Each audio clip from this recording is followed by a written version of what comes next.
Corlys Velaryon is one of those characters in the lore where author George Martin was like, I'm gonna make readers want to see this guy on the screen one day, and it's happening.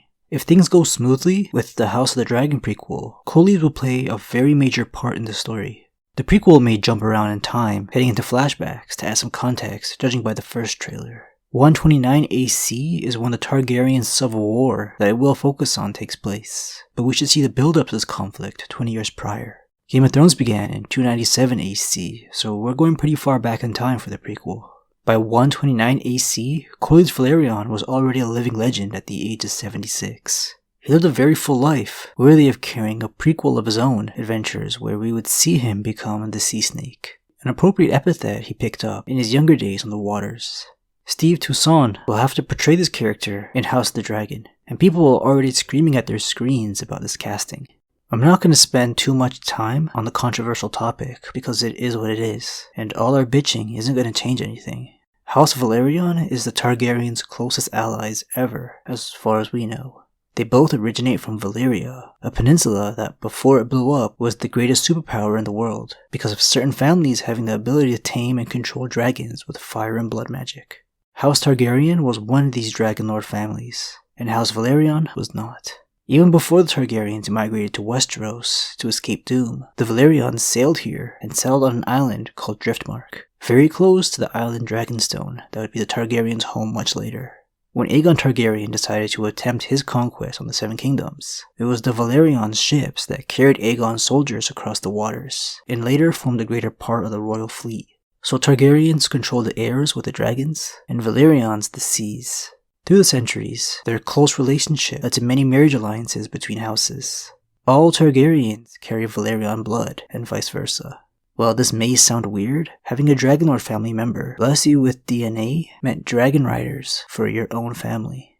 The Targaryens had to very carefully choose who they allowed getting their hands on a dragon egg for this reason. An opposing dragon rider would be disastrous, something we've seen happen a few times.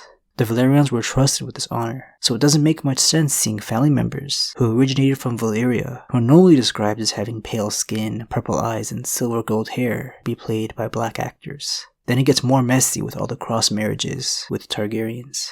But Corlys Velaryon will be played by a black actor for House of the Dragon, so maybe their backstory will be revised.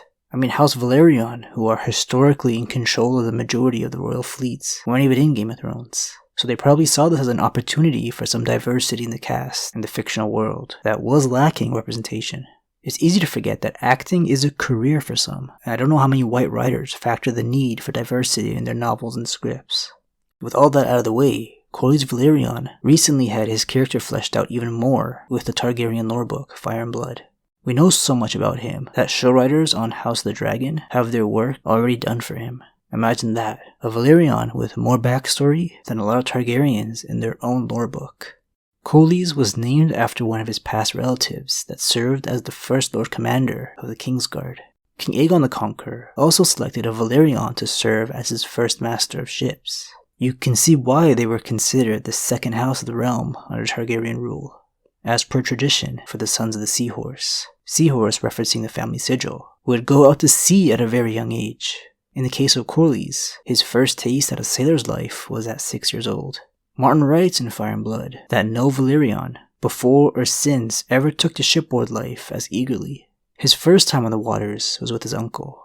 It was just a short trip to the continent over to visit the powerful city Pentos. Yes, it is a short sail, but the narrow sea can be dangerous because of its notorious storms that have claimed a bunch of lives. He would do these types of voyages every year since. Even as a kid, he wasn't just a noble brat to feed. Little Corlys climbed masts, tied knots, scrubbed decks, pulled oars, caulked leaks, raised and lowered sails, manned the crow's nest, learned to navigate and steer. His captain said that they'd never seen such a natural sailor. Soon enough, he'd be a captain of his own ship. This happened when he was 16. He took a fishing boat called the Cog Queen from Driftmark to Dragonstone and back. In the years that followed, his ships grew larger and swifter, his voyages longer and more dangerous. He took ships around the bottom of Westeros to visit Old Town, Lannisport, and Lordsport on Pike. He sailed to Lys, Tyrosh, Pentos, and Myr. He was developing into a man that was adventurous, ambitious, brilliant, but restless, always seeking the next adventure. A lot of main character energy here. He would move on to different ships at his family docks, depending on the destination. He took a boat called the Summer Maid to Volantis and the Summer Isles, a ship more comfortable than a fishing boat, I imagine, for these longer trips.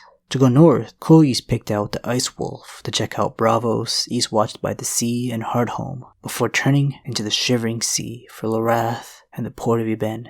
On a later voyage, he and the Ice Wolf headed north once more, searching for rumored passage around the top of Westeros, but finding only frozen seas and icebergs as big as mountains. These ships didn't get the job done for him though. He needed something that could take him further than any man in Westeros has gone before. Corlys designed and built a new one he would call the Sea Snake. The two, man and ship, became synonymous, and that's how he got the nickname. When the big-time traders and merchants head out to Essos, they don't sail past Qarth. The Sea Snake was the first to go beyond.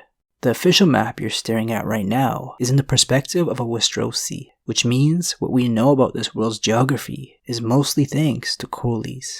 By 77 AC, 24 years into his life, the Sea Snake had an iconic reputation. He couldn't care less about settling down now that he has his dream boat.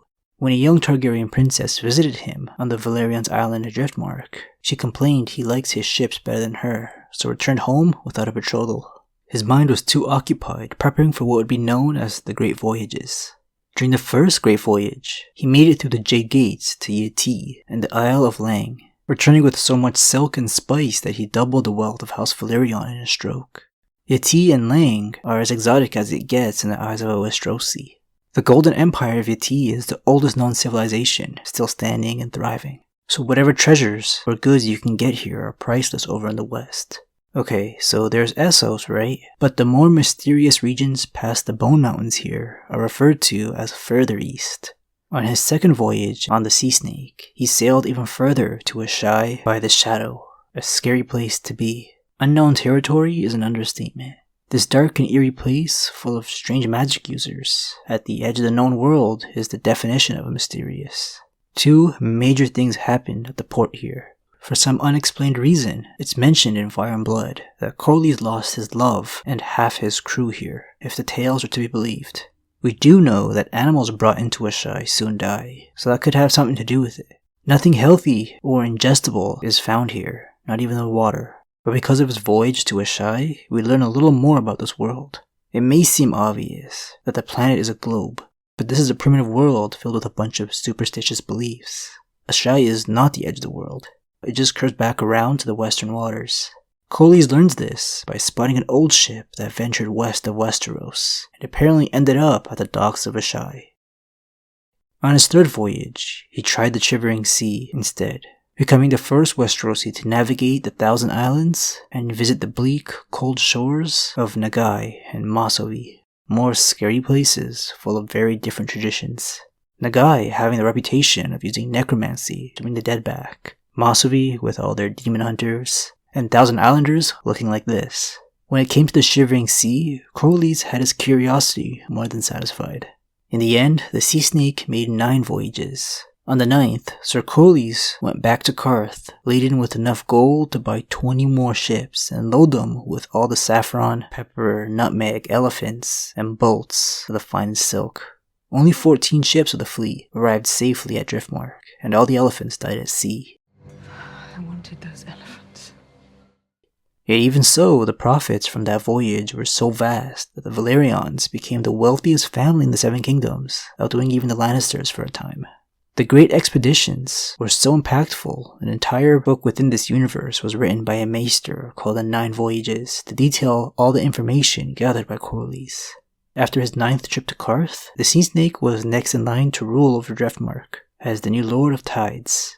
To fulfill his duty, Corlys married and started a family with a 16-year-old princess named Rhaenys Targaryen, a notable dragon rider in the lore, and their children and grandchildren would bond with dragons too. With all this wealth, it was finally time to replace the seat of House Velaryon. Castle Driftmark was a grim place, always damp and often flooded. The Sea Snake raised a new castle to match his repute, called High Tide on the other side of the island.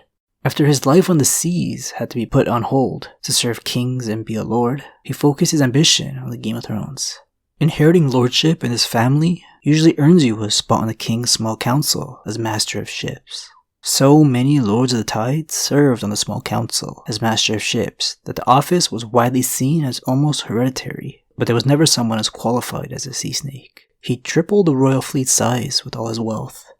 After only 3 years on the small council, out of frustration with the old King Jaehaerys, Corlys resigned and returned home to Driftmark with his wife. King Jaehaerys decided to pass on Corlys and Rhaenys' line of the family to succeed him. The female line is always looked past if there is a living male, but Corlys would keep trying to elevate his family status to royalty with no success. He would participate in some major wars during his life, which only added to his skill set. When he finally would die at the age of 79, after collapsing climbing the stairs within the Red Keep, he was buried at sea aboard the very ship that had given him his name. It was said afterward that as the hull went down, a wild dragon flew overhead, with its massive black wings as a last salute. But Martin also adds that it was a moving touch added by those spreading the story, likely an embroidery to add to his legend. We'll be seeing an aged version of this character in House of the Dragon. But despite this, he'll be in his final form, serving as Hand of the King to one of the factions of the feuding Targaryen family. For those worried about the level of quality in this prequel, just know the beginning, middle, and end have all been written by George Martin for years, along with details in between. If the writers can handle the dialogue and pacing, it should be a good watch, if that brings you any confidence. I hope the Sea Snake gets a lot of screen time, because he is more than deserving, though some will probably say a sea captain just isn't as cool as a dragon rider. If his family was allowed to give him a dragon egg at a young age, Corlys could have very well been like his Targaryen cousins. Instead, he became a badass without the handouts. Cool old man incoming.